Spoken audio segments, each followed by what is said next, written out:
it is that, a lot of the cases that I've ran into are the family had reported them missing at some point.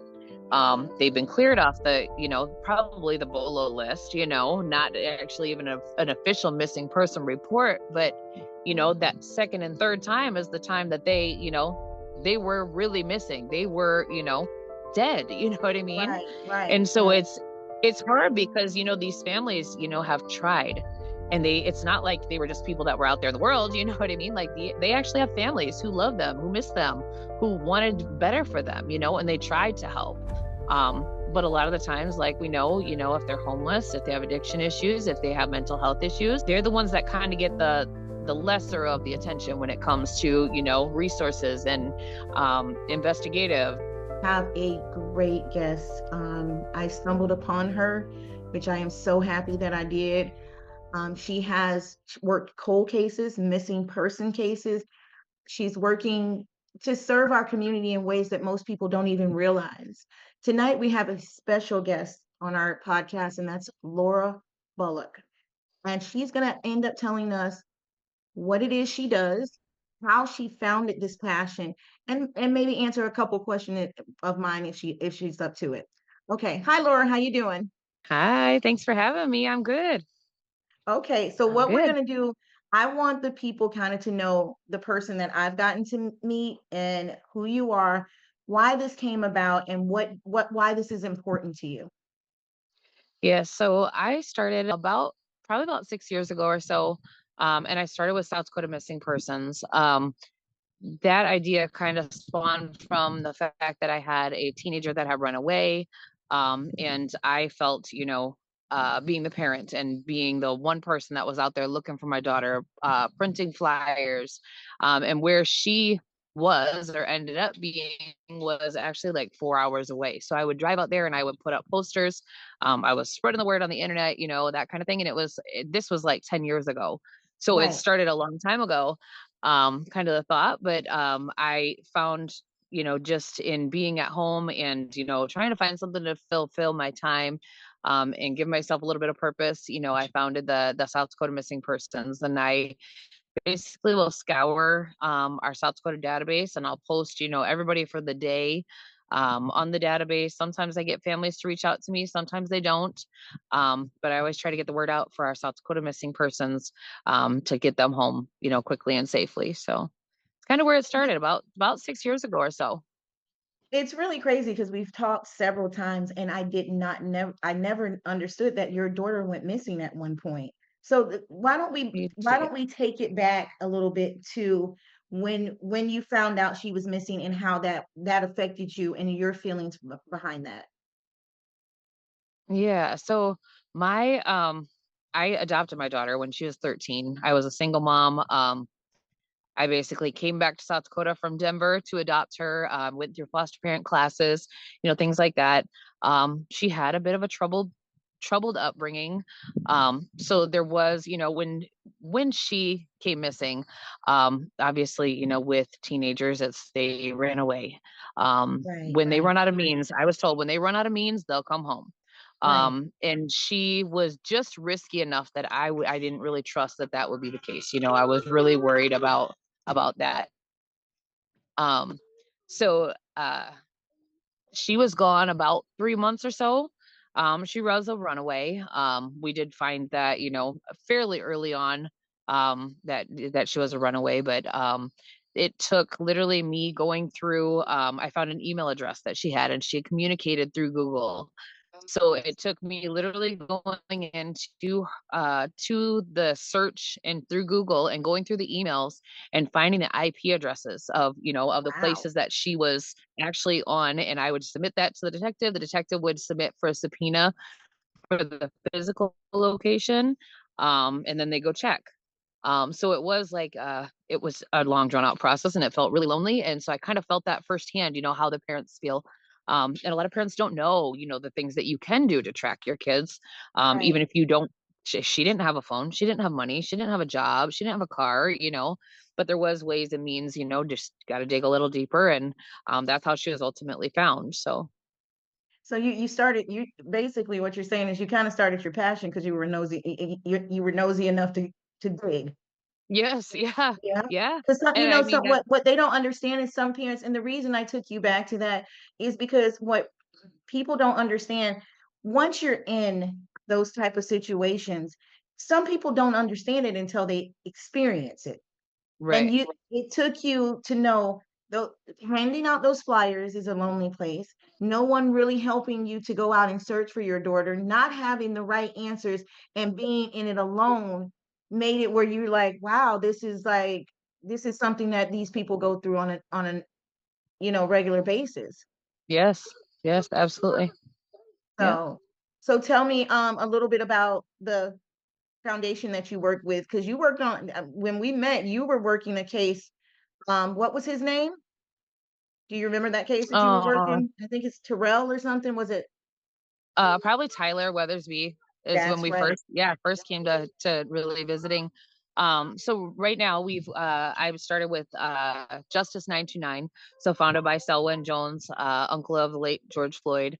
And we have a plethora of of different people that do different pieces. So I essentially am the missing person director. And then we've got Ty, who works with veterans. We've got Amy, who's a law professor. She does wrongful convictions, exonerations, that kind of thing.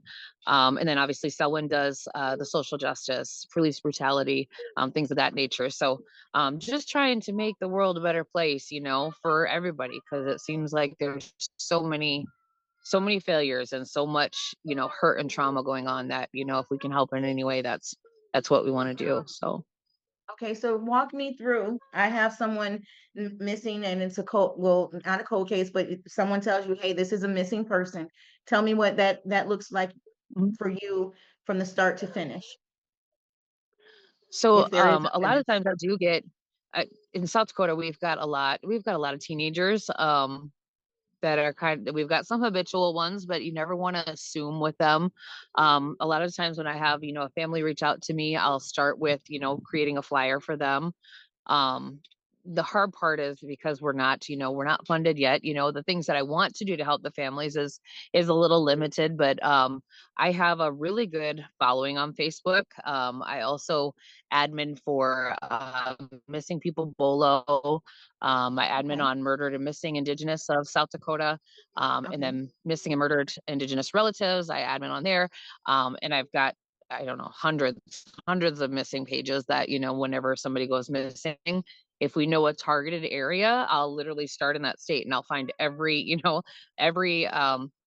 ask, I don't know, like the buy nothing groups, or, like I'll add right, right. random groups from those areas and I will just blast it everywhere. Okay. And it seems to get a lot of traction, just by, getting the name and the faces and stuff out there and people sharing. So yeah, I usually start with the flyers and, social media blasts, that kind of thing. And then if we have to continue further, then we continue further. I do have, the rest of the team too is really helpful in these situations. If we, need to bring it to, TikTok, we'll bring it to TikTok. I've got, for the South Dakota missing persons, I've got Instagram, TikTok, Facebook, and try and air on those places too, because it does help to get names of bases out really When you quickly. So when you're working with the missing persons, getting their families involved is really important. How do you it run into, is. because when we're working with missing persons, sometimes the family is in such a turmoil, it's hard for them to really get involved. And a lot of people don't understand. They think like, oh, if they're not looking, it's really not. I've seen that. It's really not about them. Um, some people don't have enough strength, that, you know what I mean? Right. So when you Yes. don't have the back of the family, does that make it harder for you to look for the missing persons part? You know, I don't think so, because I feel like the community steps in then. Okay, There's some cases that I never have a family contact for. And okay, there's a lot of reasons for that. Because, some of these kids are running from foster care or, right. guardianships, that kind of thing. So some are difficult, but I think the community steps in then. Um, I think just like you said, not all families are equipped for that, but if you can walk alongside a family and, kind of even if it's, taking a 10 o'clock phone call, from them just to comfort them, just listen to them, to hear about their loved one, I think that that is equally as, beneficial as walking out in the woods and, and helping them physically search. And that's what I at least try to do, at minimum, is to be that person that they can call and, and ask questions. Or, if they've got a missing person and we've got an attempt to locate or a bolo put out, I can guide them down that path of, taking them back to the police department and demanding that missing person report, pulling up the state, legislation that says this is what they're supposed to do, but Right, it right, helps just to have a sounding board sometimes for them is critical for them, because they're in uncharted waters, like they haven't been there and they don't know right, what they don't know, you know? right. So, And as I'm listening to you, I'm thinking to myself, what kind of heart or what kind of person do you have to be never to have really, because you're, even though your daughter was missing, you got her 3 months later, you kind of knew she was a runaway, but some of the people sure. you're working with, they have not discovered their families at all. And Right, most of the time, as people such as myself, we come in because we have experienced this to a certain degree. And right, I'm listening to you and I'm like, wow, like this, how powerful is it for someone to sit on the phone with another parent, that the empathy that has to be in you is very rare, especially in this time and age. I just wanted to say that as you were speaking, but I do want us to get into, because the main reason, because you're like a little superhero, a little to me, a little bit. I know you say you're not, but yeah. so I'm gonna kind of go over it a little bit. We were on the phone talking a little bit one night, and all of a sudden she just kind of comes in and like, "Oh yeah, I just found like several people," and I'm like, "Found them?" I'm like, "Where, where are they?" And I'm like, because it's different types of missing people, Right. and I did not know.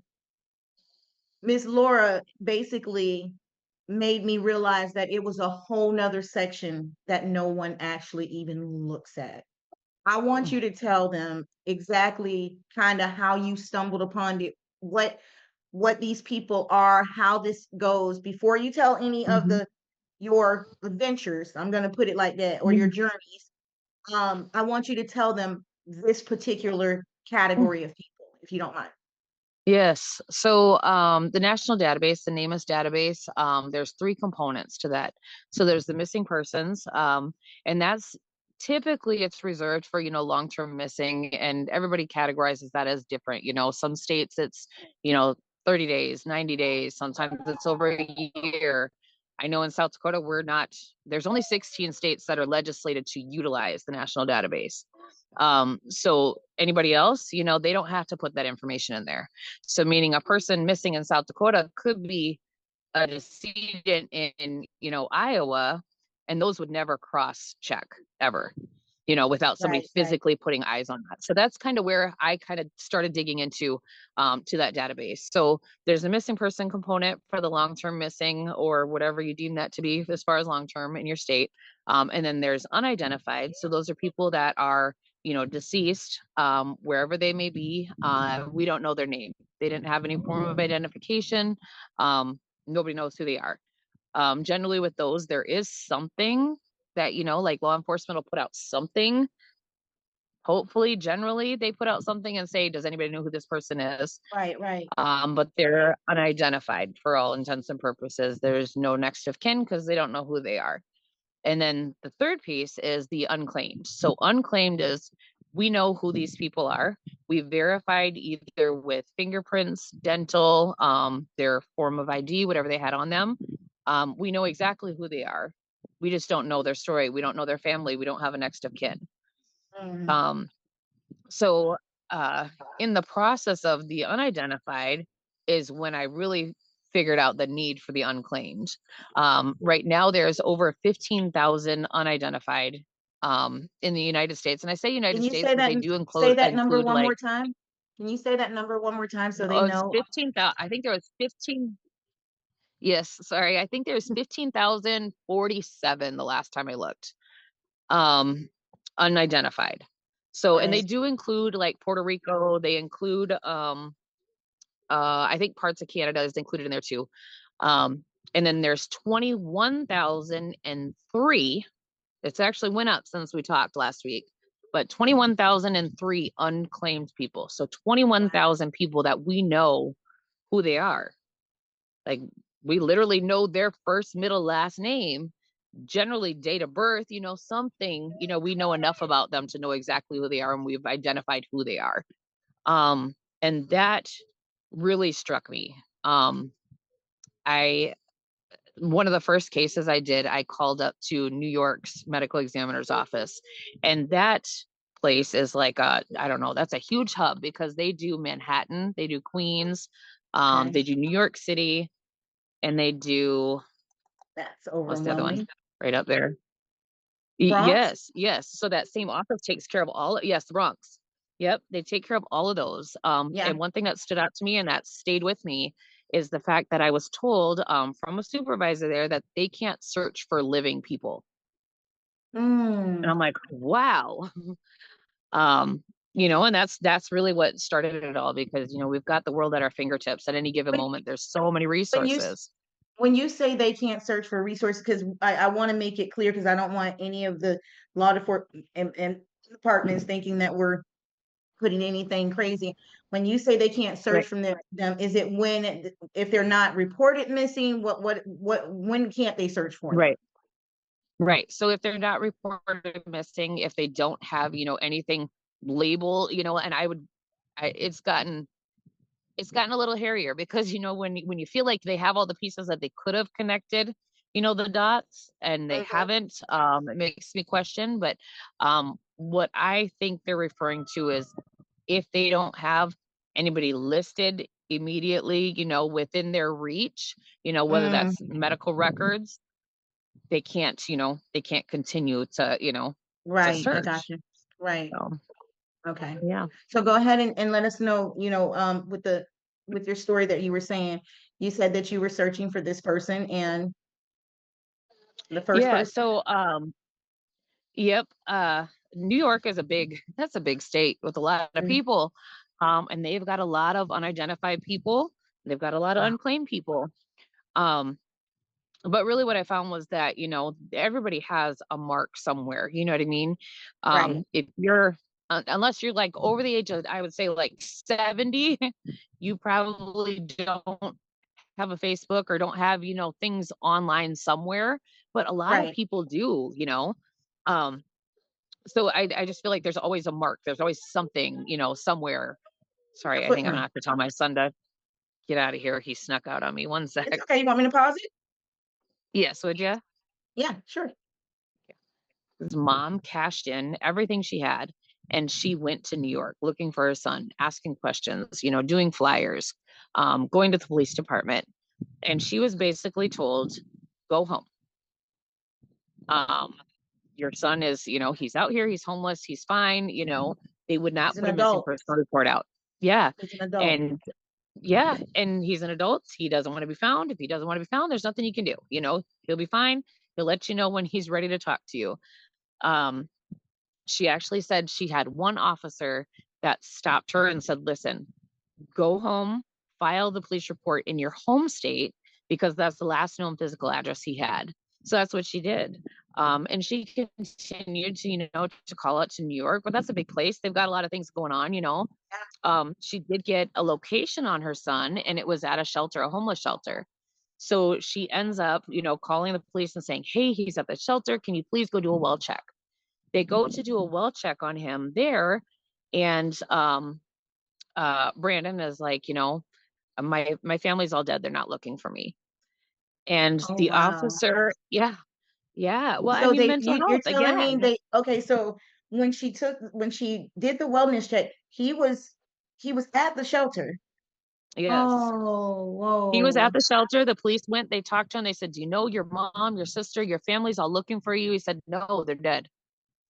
And the mom was like, just lost. And the Right. officer calls her back and he says, we went, we checked, he's fine, quit calling. And Oh, she was just, like, beside herself. She was so distraught, like, didn't know what to do. She did go back home. She hired a private investigator there. She was also under the assumption that he was listed in California as a missing person. Now, when I went and looked, I didn't see him on New York State database or California mhm, State database. It's not right, unusual, again, when they're homeless, they have addiction issues, they have mental health issues, they tend to put out what we call an attempt to locate or a bolo. It's mhm, if the yeah, police come in contact with you, then we'll clear it. Otherwise, right, if it's a missing person report, we have to investigate it. right, So she was under the assumption that that had happened. Um, so anyways, rewind, Brandon's, I mean, it's a postmortem picture, so it's a decedent's picture, right, pops up on the national database, and facial recognition software, identified him as Brandon. And mm, so, I call and I call the medical examiner's office and I get the supervisor and I say, I'm positive this is who it is. This is his mom's Facebook. This is his mom's phone number. This is his sister. This is his brother. I gave them all that information. And she says, well, unfortunately, we can't reach out that's that not way. not And in I'm her like, well, scope, right. And I'm like, well, I basically. know you can't reach out on Facebook, but you have means, right? You have connections to people that can find out phone numbers, right? And she's like, well, if you can make contact with them and let them know to call us, will be the best way. Oh, And I'm like, wow. wow. Wow, so just me, I'm not anybody special. I'm literally just I'm a mom in South Dakota. Really? You want me to just call this family? And I'm like, Yeah, okay, that's a lot. okay. Yeah, So and at that point I had the mom's phone number, but I wasn't 1,000% that was, her phone number. I called, I left a voicemail, I sent a text message and messaged, anybody that I thought was family on Facebook. Um, and unfortunately, it is kind of a luck of the draw sometimes because, and I don't even know if I'd say it that way in hindsight, but whoever gets back to me first is really the person that I talk to. And I hate that because, but it is just what it is. I don't have a right. choice in, who sees the message, who doesn't. I try to add them as friends, anything I can do to get them to be able to see my message. Um, and the person that ended up messaging me back was his twin sister. And Oh, that like crushed me. I'm a twin mom. So that like broke my heart, oh, absolutely broke my heart. And she just said, is he okay? And I'm like, no, he's not. And then it's like you almost have to confirm that it is him. Um, and that's I don't know, that's the hard part because there is, you know, I don't know. There's people that can't look at a postmortem picture of a loved one. I would never want to put that on somebody that isn't equipped to handle that. And really, even if you are equipped, I think it's like the hardest thing in the world, especially your twin brother. so you had to Um, show her the picture? I sent it to her uncle instead Okay, okay, because yeah, good. she was yeah. Yeah. So That- I always, I never would send anything without permission. And I would never, ask somebody to identify somebody without them knowing fully what they're looking at. But that one was really Oh, sad because he was fairly young yet. He had so much life ahead of him and he had such a loving family that, just wanted him to get help and to be okay. so Um, when you talk to, because you finally got to talk to the mom, right? I did, yes. Hmm. Yes, she called And me and oh, I'm pretty you can sure about she imagine. was, yeah, I'm pretty sure she was, even when it calms down, when you get out of the emotion, you have to think, and I want you to, I know you don't look at it like that because you're so into it where it's almost like it's not even a big deal to you when I talk to you about it. And I'm thinking to Mm. myself, I'm like, even shake you sometimes, be like, Laura, Ah, are you serious? well, For you to if I'm looking for my child and there's someone that can call me up and tell me where my mhm, child is, no matter what that circumstance is. I tell people all the time, and this is just from my standpoint, when Jabez was missing, it it hurt way more than somebody telling me that they had found him. Because mhm. at least I can do something about this. Right, You right. have to sleep with that for a duration of time. And this lady was sleeping with that over and over again, Yes. where her child was or what was going on. And the streets of New York are grim. They're not Yeah. some. And They're that had been almost a year that mm, she had been, just in that balance of not knowing, you know what I yeah. mean? And not having heard from him, and family hadn't heard from him, and, knowing that he's struggling. Um, yeah, And as a that mother, was wanting to horrible. help Oh, him in any type of way that she could. yes. So, she was very grateful to you, right? She was, and it was, oh my gosh. She did a really beautiful, like, what do you call it? Like his service. It was like Obituary. almost like a video. Yeah, Oh, and yeah, it was like a little video, and they had a really beautiful service out there. I attended virtually, but she put my name in the back of the thing, and I just lost it because I don't know. And she didn't I have to just, do that, but you it know, was so thoughtful and just so sweet. yeah, this to me, this was a very important. I did podcasts. This is one of the most important ones I've done because I don't think people realize, and I didn't really either. Uh, Unidentified people, especially unidentified, because you don't even know who you're looking to contact, and those people are Hmm. just sitting there or they've been buried, and um, it just it seems lonely. But the Hmm. unclaimed have a chance Right. to be in contact with their family because they do have one thing, and that's a name. Right. So, Right. And you touched on a really good piece too. Um, like in that case, in Brandon's case, he was not buried yet. oh, And that I do find that with some of the unclaimed and unidentified after so long, because he'd only been passed about a month before I had reached out okay, to them. And okay. that was a little bit of a saving grace because the call I had before that was a year and a half Mm, that Joelle had waited. So that, I don't know, like I hate to even say it that way, but thank God he didn't sit there any longer, you know what I mean? Or he'd have to be buried, or you know what I mean? we made Something it. else. And then his family couldn't bring him home, Right, or they'd right. have to And pay dearly to bring him home. yeah, I mean that it makes I think it makes a really big difference, especially uh, you know, with her searching for him the way she was. I'm almost for Mhm. certain it was a big deal. She got to do what she needed to do for her baby at the end. Yes. And that's important for Yes. her. You know what I mean? Especially if Hmm. you're saying this woman is the way you're saying she is, and she's went through all this, it's very important for her to have her baby back and her to be able to do Yes. the closure with her family, not Yes. just Exactly. herself, just with her family. I'm so Yes. happy that I'm so happy. I'm not happy for her in a sense of that type of happiness, but I know that your phone call, your messages to them brought them something that I don't think you will ever even understand. I don't know. I don't know if you'll ever fully understand that. I don't want you to, but that's a power. It was powerful what you did. So Yes. how many people now? So we were on the phone one night, and you were like, "Hey, I'm gonna look for this person," and I'm Oh like, my gosh. Yeah. "Okay, all right." And you had me digging. My husband had to tell me, "Hey, you get away from that computer. Lord's not gonna do you like that." And I was like, "No, we can I got find to these tell you, this people." is like a never ending rabbit hole once you start doing this, because what I found is that it really doesn't take a lot. You know Right, what I mean? Like yeah, like the magnitude of like what has transpired is huge for a family that's been waiting and hoping and that kind of thing. It's huge. But when I think about what times that I put in to like really find these people, I mean, some are much more labor intensive than others, but some of them have been so minimal. You know what I mean? Like so the case you're talking about, her name's Stephanie, and she was out in Fresno. right, Her family is about 4 hours south of there. So long and short, Stephanie was in the unclaimed portion. So she had what they called an overdose.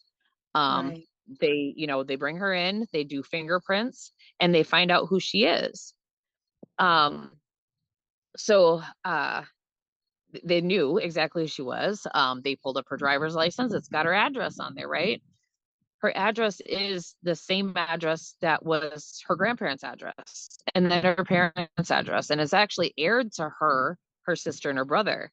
And she's got a really, I don't know what I did was with her, I literally went and found her Facebook page. And I double Okay. checked it with facial recognition to just make sure that, this picture, her driver's license picture and her Facebook picture matched so that I knew that I was on the right person. And I just went backwards on her Facebook timeline. And just in that time that I talked to you, what was it, maybe an hour? I Yeah. found that she had struggled with addiction. She was in and out of homelessness. She lost custody of her son about 10 years ago. She lost her mom about 5 years ago. She actually lost her brother to suicide within the last few years. But I found all of this just on her Facebook in public knowledge. And then you go through the comments and stuff, and then I find a sister.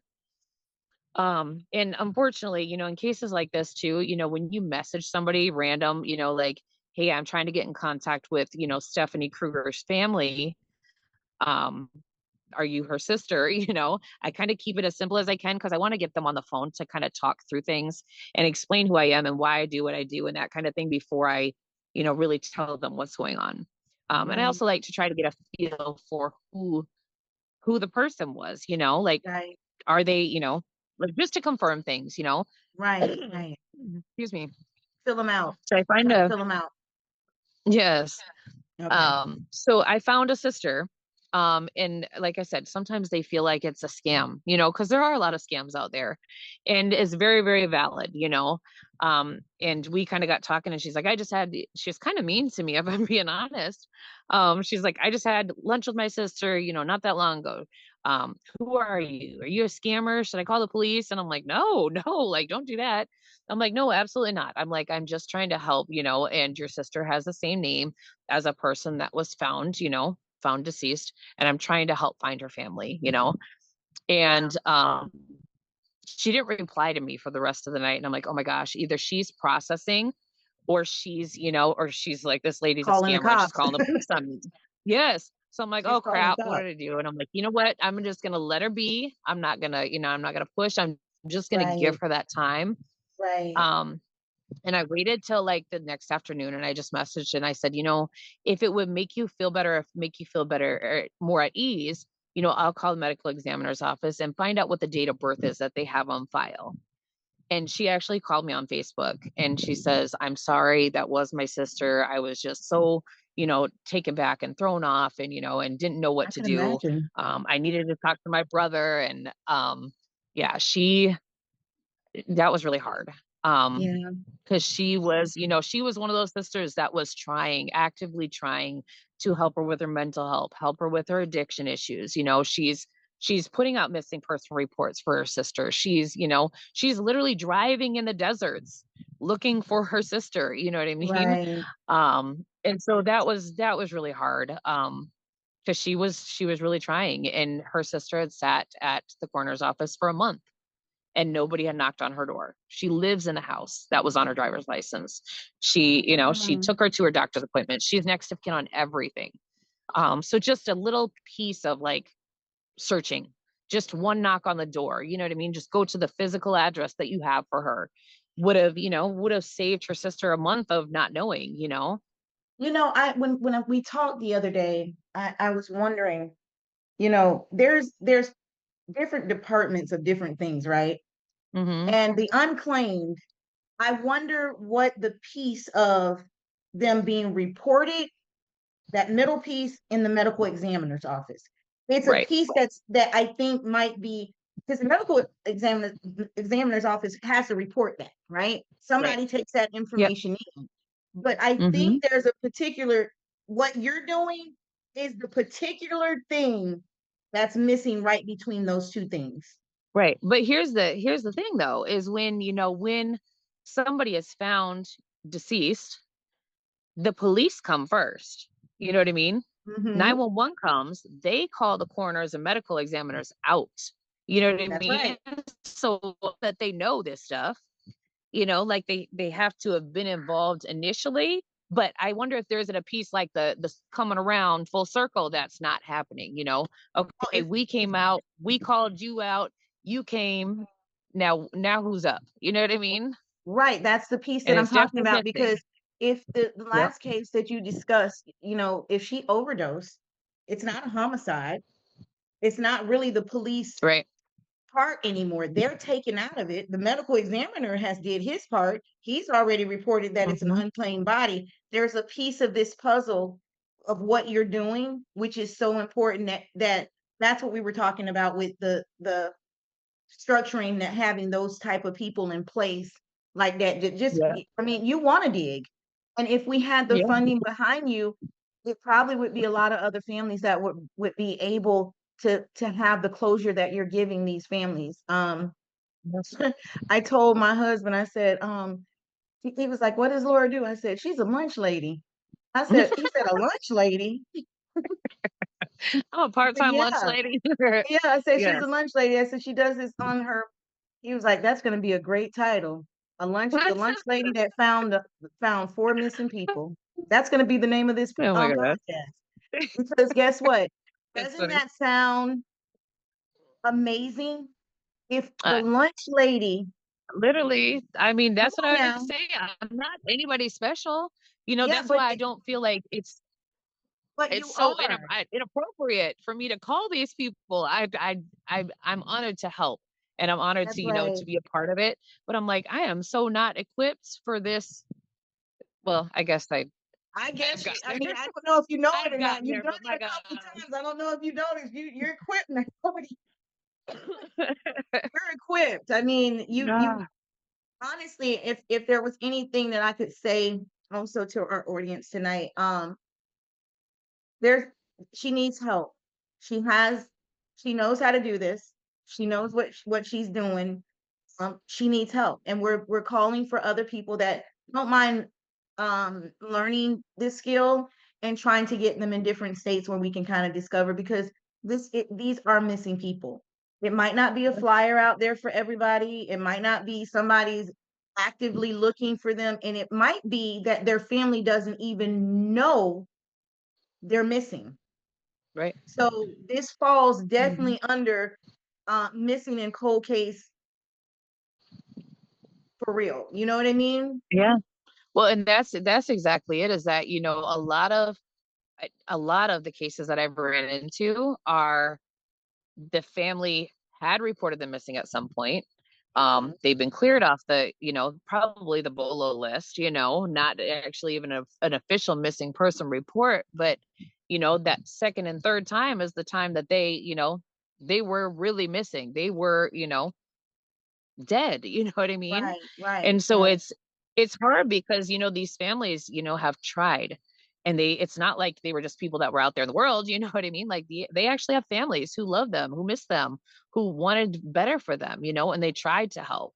But a lot of the times, like we know, if they're homeless, if they have addiction issues, if they have mental health issues, they're the ones that kind of get the lesser of the attention when it comes to resources and investigative, that kind of thing from law enforcement. And I hate that it's like that. And it's not just, it's not anywhere. I mean, I have cases in California, I've got cases in New York, I've got cases down in Atlanta, that I know were all of the above or pieces of, mental health, addiction, that kind of thing that did get brushed under the rug. right. So, um, Well, what I want you to do is I want you to share with the audience how you think that they can help you, even if it's just funding, financial, whatever ways that you think that you need for whatever departments, whatever people that's out there, and resources that you would need, that you can tell them, on the airways, like, what do you think you need for us to support you and resources? um, I think it would be beneficial. I think about this all the time. If I can I try to sit down, at least every maybe couple of days. I try not to overdo it because I feel like my heart just can't take it. Right, But if right, I can sit down, in an evening, and I can learn all of this stuff about one person in an hour and a half, and maybe it carries over to tomorrow, and maybe I sent messages out and I don't get anything back after 3 or 4 days, you know what I mean? And I try again. But if I can do that in just this little bit of time, and a little bit of effort and energy, if we had 100 of us, like Yes. think of the dent that we can make in 20,000 with 100 people doing that, you know? And this is not something that I've been doing for years. Like this is something that I picked up in the last like probably 3 months or so. And we've done three unidentified. And technically, you know, there's a couple that we weren't the ones to notify family, but we identified them and sent the information in as well. But we Right. didn't have family contact. So, you know, there's others, but you know, that's a handful of people that, you know, that would have been sitting there. And if we Right. had 100, I mean, that would be so impactful. Same thing with the unclaimed, you know, even if it's, you know, if I have one person in each state that just says, okay, I have three people under me, you know what I mean? Just Right. people that Right. want to help and that are dedicated to helping. And then just making sure that their empathy and their compassion is there too, because Yeah. um, I had one case that I called and I got a cousin. Um, and this cousin let out the most, oh, just it gives me goosebumps just thinking about it. Just a screech. Like you could feel like the pain and the anguish and just grief in this scream that she let out. And uh, like I can Couldn't still hold it feel together. it all over my Yeah. body, you know, like, and you have to, I don't ever want to become immune to that stuff, you know, but you Right. have to be sensitive to that and you have to, I don't know, just, you know, be quiet when you need to be quiet. Just let them, you know, let them have that and just be there and support, you know.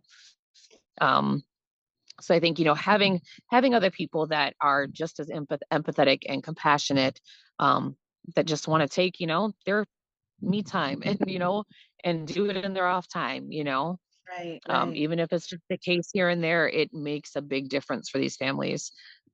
There is one case I wanted to tell you about, because this was another one that it's so I feel like all these cases kind of come to me somehow, or if I look at their picture, I'm like, oh, that one like really like, I don't know, like Touches speaks you. to you, you Yeah. know? Yeah. Yeah. Yeah. And so there's one case, and his name was Michael. Um, so he was out in New York area. Um, Okay. and so completely random. I'm scrolling through Facebook, you know, like the mindless stuff that you do when you're just scrolling and reading, you know. And I see this post and it's for a lady and she says, I haven't ever met my dad. You know, I've been looking for him for over 30 years. I did get in contact with his sisters, but they haven't talked to him in over 20 years. Right. Um, and I'm like, wow, like that's wild. And I don't know what part of me was like, go check the unclaimed, like go check. And I did. And I literally put his name in and he popped up right there, Wow. clear as day. And I was like, wow, I go looking. I'm not even a part of that group on Facebook. I wasn't even a part of that group at all. It just came up on my feed. And I ended up reaching out to the daughter, you know, who obviously didn't know him. Um, but like she said, she had, you know, she had talked to, you know, aunts, sisters of his. They hadn't talked to him in over 20 years. And he was kind of living I don't know, a bit of a different lifestyle. You know, he was homeless Right. at times, and had issues of his own. Um, and that one was hard too, because it was like he was there, but he had been there since 2021.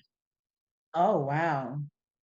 So years, you know, and his sisters, you know, up there in age, I wouldn't say up there in age, maybe like in her 60s, but Right. wouldn't have Right. ever known about the unclaimed, you know what I mean?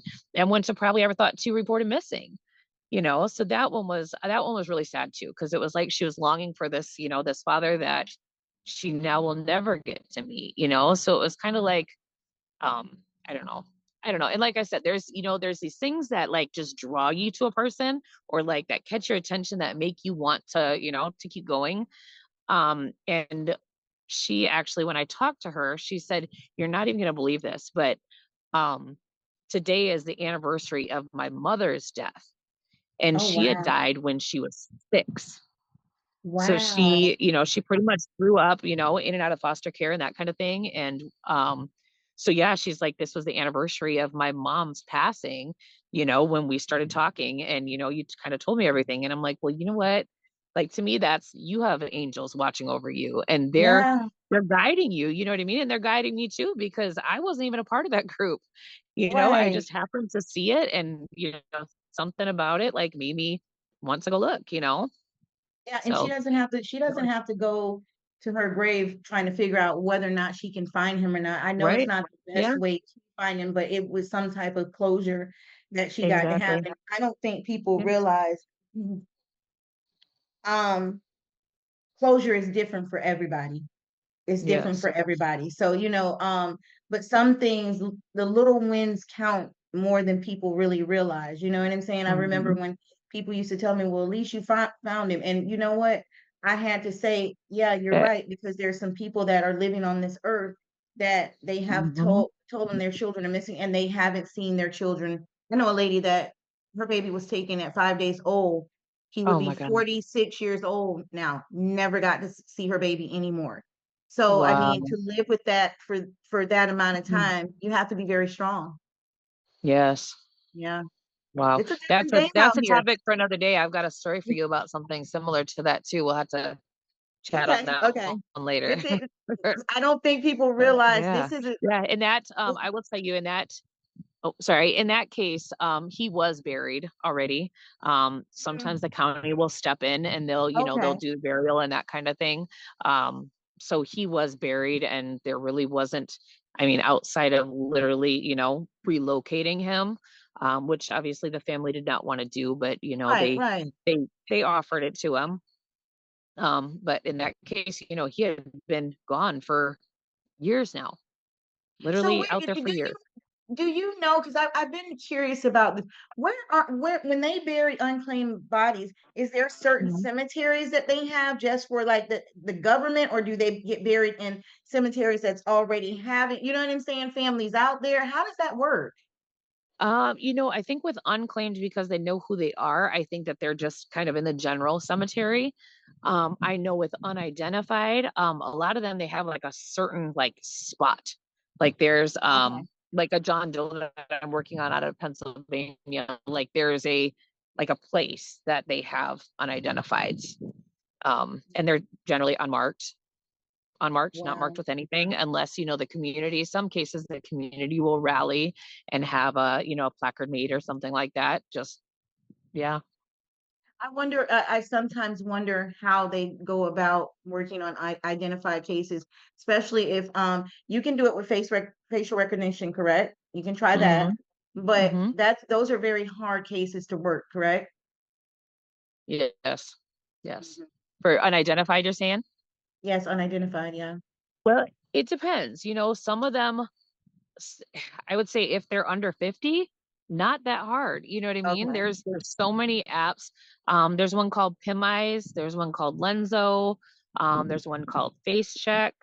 I just actually found a new one called Clarity Check, which I actually am really digging right now. But it costs a little bit Okay. more out of my budget right now. Right, Um, right. But it's but good. that one's really I don't know. I felt like that one worked so much easier.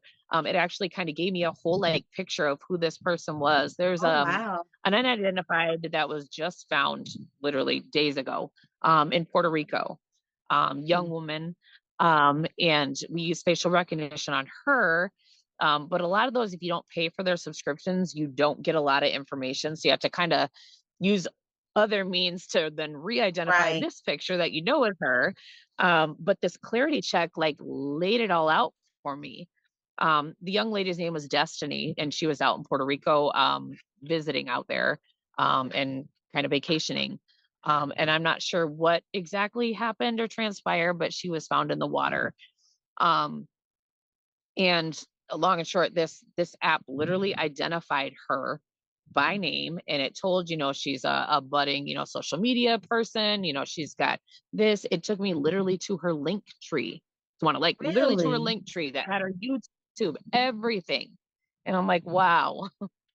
So she So was that one unidentified. I'm gonna So have to use that one a little bit more. has her family been She's notified? she is identified now. Yep. Oh, Yep. And I reached out to the family.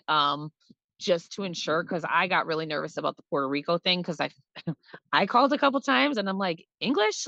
And they're like, Right, no. right, right, So I right. knew that was going to be a struggle, but I was able to get in touch with family and with a friend, and they said yes, we were made aware. So, Oh, but okay. yeah, That's yes, crazy. So I do want everybody absolutely, to tonight to know that unidentified and unclaimed people are still missing persons. They're missing persons. Absolutely.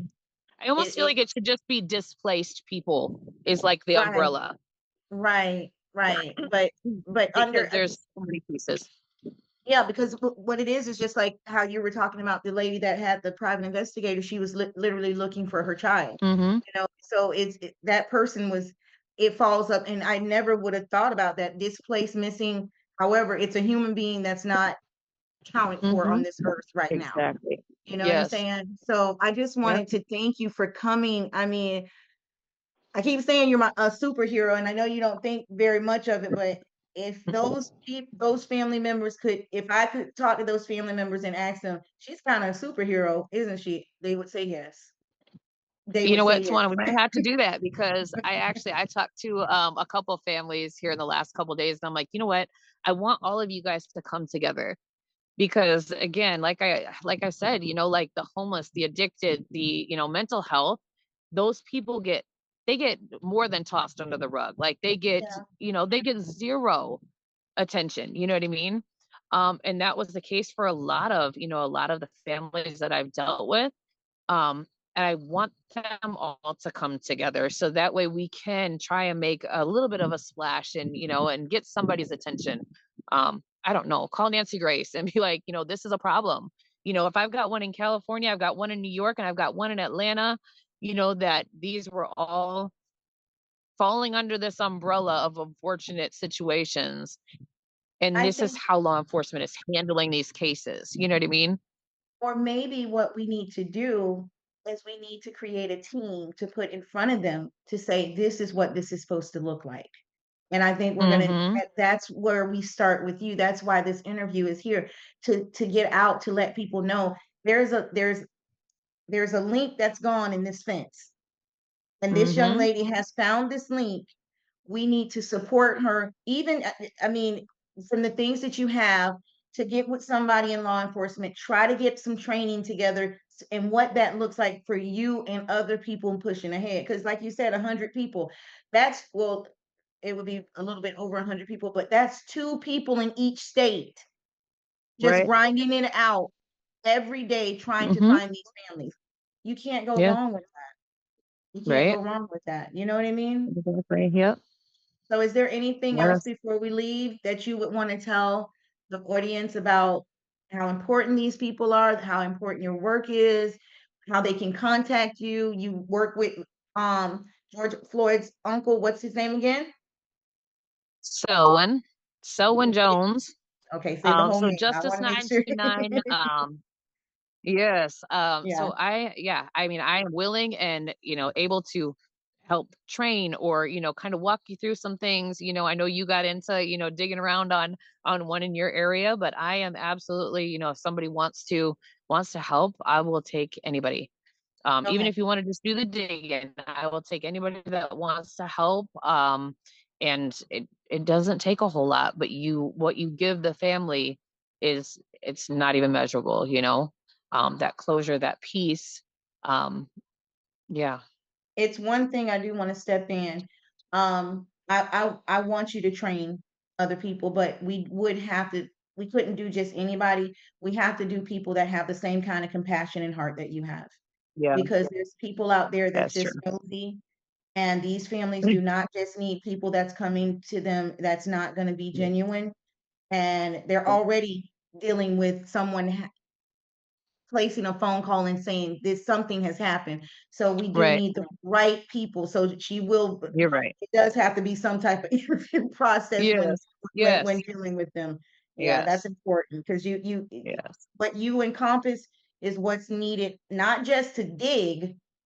And I don't know if you were training, would they be doing the calling? Maybe you would just be doing that part because everybody doesn't have that energy to Right. do that. Yeah. But, um, just hoping that the right people fall into your lap. That's what I'm saying. Yes, absolutely. Yes. So Yes. tell So them the rest of everything I'm that on you're doing. Facebook, obviously. Oh, say Yes. that again. Tell them what you're doing. Um, yes, ma'am. I'm on Facebook, Laura Bullock on Facebook. If you go to South Dakota Missing Persons, I'm all over that. Justice 929. Otherwise, Tawana, you know how to get in touch with me too. She's Right. got my number. But yeah, that's why I kind of created that Facebook group. It's a very private group, and there's only Right. select people involved that I know are, on the same level, Right. and would be a good fit for us. But I'm more than willing, if you know people, I'm more than willing to add them in, and we can kind of get working on it. But yeah. All right. Well, guys, tonight we have had a amazing guest, Laura Bullock, and thank you for coming on here. We appreciate you for everything you do. I am Tawana Span. This is the Best Span Foundation, Missing Our Voices. Please tune in next time for our next podcast. Thank you.